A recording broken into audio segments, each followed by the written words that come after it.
प्रधानमंत्री नरेंद्र मोदी आज इजराइल के दौरे पर हैं, जहां वो इजरायली संसद नेसेट को संबोधित करेंगे। लेकिन पीएम मोदी के पहुंचने से पहले ही इजराइल मोदीमय हो चुका है। टेल अवीव से लेकर यरूशलेम तक तिरंगा और पीएम मोदी के पोस्टर पटे हुए नजर आ रहे हैं। वहां के बड़े अखबार जेरूसलम पोस्ट के फ्रंट पेज पर मोदी की तस्वीर छपी है। साथ ही हिंदी में नमस्ते लिखा गया है।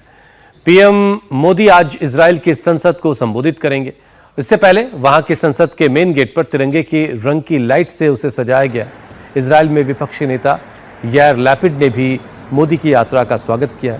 उन्होंने सोशल मीडिया पर लिखा है कि पूरा इजराइल पीएम मोदी के स्वागत के लिए तैयार है। उन्होंने लिखा कि दोनों देशों के बीच सिर्फ रणनीतिक रिश्ते नहीं है, बल्कि दोनों देशों में गहरी दोस्ती भी है। पीएम मोदी ने भी रवाना होने से पहले लिखा कि इजराइल और भारत के बीच बहुत मजबूत संबंध है और दोनों देश मजबूत साझेदार हैं। इस यात्रा में दोनों देशों के बीच राजनीतिक, आर्थिक और सुरक्षा सहयोग को मजबूत करने पर चर्चा होगी। प्रधानमंत्री मोदी इजराइल यात्रा के दौरान यरूशलेम में आयोजित एक इनोवेशन कार्यक्रम में हिस्सा लेंगे और होलोकास्ट स्मारक का भी दौरा करेंगे। बेंजामिन नेतन्याहू के मुताबिक इस यात्रा में हाईटेक क्षेत्रों में सहयोग पर विशेष जोर रहेगा। दोनों देश एआई और क्वांटम टेक्नोलॉजी जैसे आधुनिक क्षेत्रों में भी साझेदारी बढ़ाने पर चर्चा करेंगे।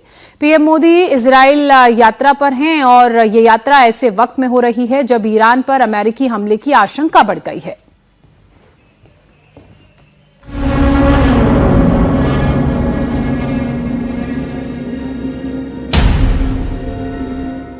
पीएम मोदी का ये दौरा भारत और इजराइल के रिश्तों को एक नई ऊंचाई पर ले जाने के लिए हो रहा है। इसके लिए इजराइल में तैयारियां पूरी हो चुकी हैं। बेंजामिन नेतन्याहू खुद पीएम मोदी के दौरे की तैयारियों का जायजा ले रहे हैं। ये जगमगाती बिल्डिंग यरूशलेम में स्थित इजराइल की संसद की है। पीएम मोदी इसी संसद को संबोधित करेंगे। इजराइल की संसद को संबोधित करना दुर्लभ सम्मानों में गिना जाता है। प्रधानमंत्री मोदी इजराइल यात्रा के दौरान यरूशलेम में आयोजित एक इनोवेशन कार्यक्रम में हिस्सा लेंगे और होलोकॉस्ट स्मारक याद वाशेम का भी दौरा करेंगे।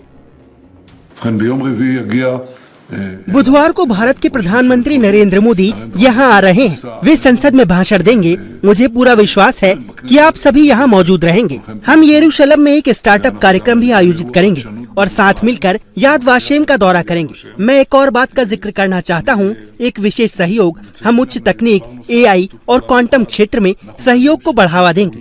मैं एआई और क्वांटम की बात इसलिए नहीं कर रहा हूँ क्योंकि ये भविष्य है, बल्कि ये वर्तमान है। हम निश्चित रूप से इस क्षेत्र में विश्व के अग्रणी देशों में शामिल होना चाहते हैं। अब आपको बताते हैं कि पीएम मोदी का ये इजराइल दौरा क्यों अहम है। 9 सालों के बाद हो रही इस ऐतिहासिक यात्रा में भारत और इजराइल के बीच बड़े समझौते होने की उम्मीद है। सबसे पहले रक्षा और सुरक्षा सहयोग की बात करें तो ये दौरा रक्षा समझौतों के लिए गेम चेंजर साबित हो सकता है। भारत और इजराइल के बीच करीब 10 अरब डॉलर के विशिष्ट रक्षा समझौतों पर हस्ताक्षर होने की संभावना है। भारत इजराइल से आयरन डोम जैसी मिसाइल डिफेंस तकनीक, एंटी बैलिस्टिक मिसाइल सिस्टम और हेरोन MK2 जैसे आधुनिक ड्रोन के संयुक्त विकास पर चर्चा कर रहा है। इजराइल इस बात पर जोर दे रहा है कि मॉडर्न ड्रोन की तकनीक का ट्रांसफर हो और उसका निर्माण भारत में ही किया जाए। हमने पिछले कुछ सालों में इजराइल और ग्लोबल पावर भारत के बीच, मेरे और उनके नेता प्रधानमंत्री नरेंद्र मोदी के बीच विकसित हुए विशेष संबंधों को व्यक्त किया। हम व्यक्तिगत मित्र हैं। हम अक्सर फोन पर बात करते हैं, एक दूसरे से मिलने जाते हैं। मैंने भारत का दौरा किया, मोदी ने यहाँ का दौरा किया। भारत के साथ संबंधों का स्वरूप सुदृढ़ होता जा रहा है और वे यहाँ इसलिए आ रहे हैं ताकि सरकारों और देशों के बीच सहयोग को सुदृढ़ करने से संबंधित निर्णयों की कड़ी में हम इसे और भी मजबूत कर सके। आर्थिक सहयोग, राजनीतिक सहयोग और सुरक्षा सहयोग। שיתוף פעולה כלכלי, שיתוף פעולה מדיני ושיתוף פעולה ביטחוני। हिंदुस्तान की नजर आयरन बीम पर भी है। ऑपरेशन सिंदूर के बाद भारत एडवांस ड्रोन, लंबी दूरी की मिसाइलों और लेजर बेस्ड डिफेंस सिस्टम को अपनी सुरक्षा संरचना में शामिल कर अभेद्य मल्टी लेयर्ड सुरक्षा कवच तैयार करना चाहता है। DRDO ने 30 किलोवाट क्षमता वाली हाई एनर्जी लेजर वेट डायरेक्टेड एनर्जी वेपन सिस्टम विकसित की है।